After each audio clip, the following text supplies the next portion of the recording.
What's up, guys? Logan with Adventure Rigs.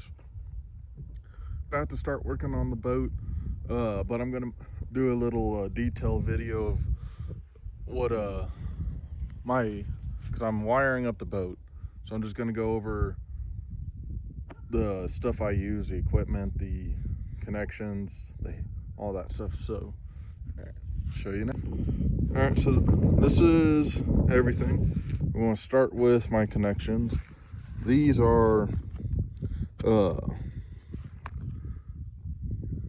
to see, tinned copper eyelets tubular SC ring terminal connections for hooking up to the battery and stuff. I bought a multi-pack, as you can see, and it's tinned, and that's to help prevent corrosion in saltwater environments. So these are all for the batteries. I got bought the big box, obviously, just because it's a good choice.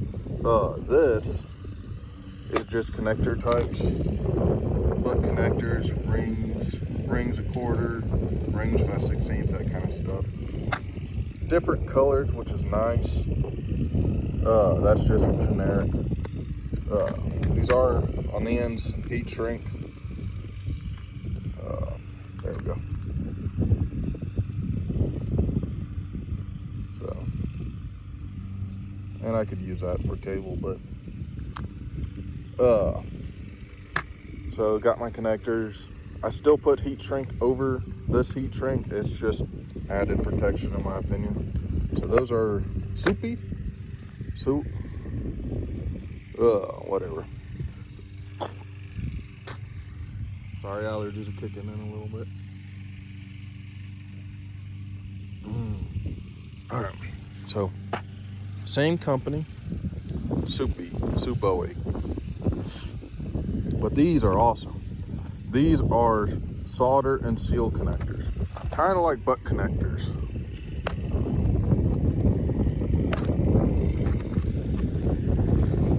Sorry, I got a little wind. Grab one of these out. So the way, as you can see, kind of looks like your standard butt splice, but a little different. The entire tube is heat shrink, except for this middle section, which is actually solder that has been laid inward.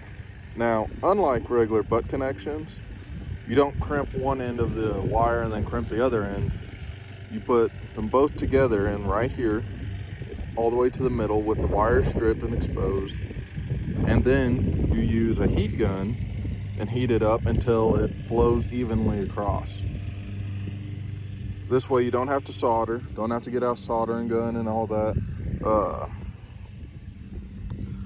And I used it for the first time a couple weeks ago, fixed some stuff someone did on this boat, and I will say that this is the way to go for connectors, as long as you have a heat gun or heat source. Once again, I always use heat shrink over, just because I'm cautious and all that stuff. So, but these worth their weight in gold to have a couple around. Sorry, caught my neck. Heat shrink, various sizes. These are all black, but gotta have those. Now I have some more heat shrink, and I probably didn't need to buy this one, but this is helped me color code my wires better. I didn't buy color coded wires already. I just bought one giant spool of the same wire, so I got red and black. Probably don't need the black though, since I have this one. So here is my wire, and it is 14 gauge, 100 foot. This is tinned marine wire. As I said, the tinning is basically to melt tin, I think. Don't quote me on this, but these are used by an all saltwater environment. I probably could have got away with just using regular wire, but I want to be able to take this boat everywhere and be safe. So the next, we have my pliers. This is my crimper. It's also a wire cutter, but I generally don't use it for that. This is a channel lock. Yeah, channel lock, sorry. I know it's kind of hard to see. You buy these $30 at any hardware store. You can buy other cheaper ones, but I like the channel locks. I had another set that were good and broke in, but someone stole them. Crimpers work really nice, better than most actual crimping pliers. These is really cool. This is a wire stripper. So if you see on the back, it's got this big spring, and you can obviously set it, like I can set this to 14 and everything, but for the most part, you can actually feel when you're getting into the wire, and you can strip it there. These are like $5 at a lot of hardware stores and stuff, and I highly suggest these because they are awesome. Next, I'm going to talk about heat guns. Now, I just bought this heat gun I'm about to show you. I had a couple other ones. One of them unfortunately just stopped working. It was 20 years old and it was a cheap one, so we got our money's worth out of it. The other one was just as old, but we never used it. But when I tried to use it, it tried to burn up my hand. I could feel just my hand was extremely hot. So then I went to Harbor Freight and bought this one. All this stuff can probably be bought at Harbor Freight. Maybe not this exact connections, and probably not tinned wire. Actually, I'm pretty sure they don't, but you can get most of this stuff at your local Harbor Freight. So here it is, a new heat gun. This thing, pretty cool. Chicago Electric high dollar heat gun for 1600 watt heavy duty heat gun.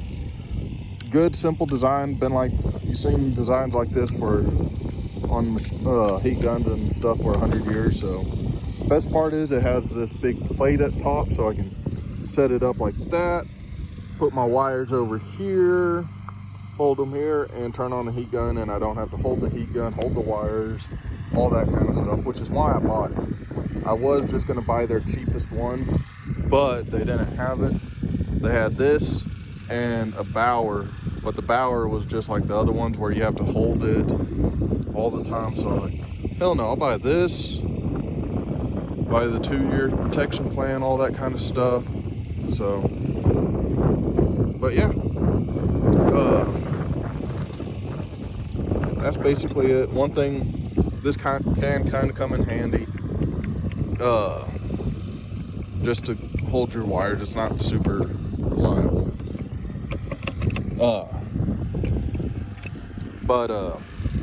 Only other thing are having the 2 jaws, alligator clips to hold wires, but I don't have that, so I have to make do with what I have. So that's what I have. About to start wiring up the boat, laying out my wires and stuff. Sorry, I'm just kicking off my shoes. Some paint got in my Crocs earlier today. Almost done with the boat in reality. I probably said that a lot, but I got, let me show you my fuse block. Just a little generic fuse block. Buy them off Amazon, eBay, all that kind of stuff. So, but it's a really good basic fuse block. So, but I'll just go over what I have to do today is hook up the bilge pump, which I got installed finally, yay. Hook up my aerator, which is good, and start hooking up my what do you call it, rear light, yeah, my travel light. So that's all I got left, and I have to buy a new front one. So Probably gonna go to Academy in an hour or so with my mom. Potentially buy a new shotgun. See if they've got what I want in stock. So, but yeah, that's where we're at. I'm pretty close. I've said that a lot, but I am literally pretty close. So, if you could like and subscribe, tell your friends and family. Tell anyone. Hell, tell a stranger on the street. I don't care. So, this is Logan with Adventure Rigs. Please keep watching.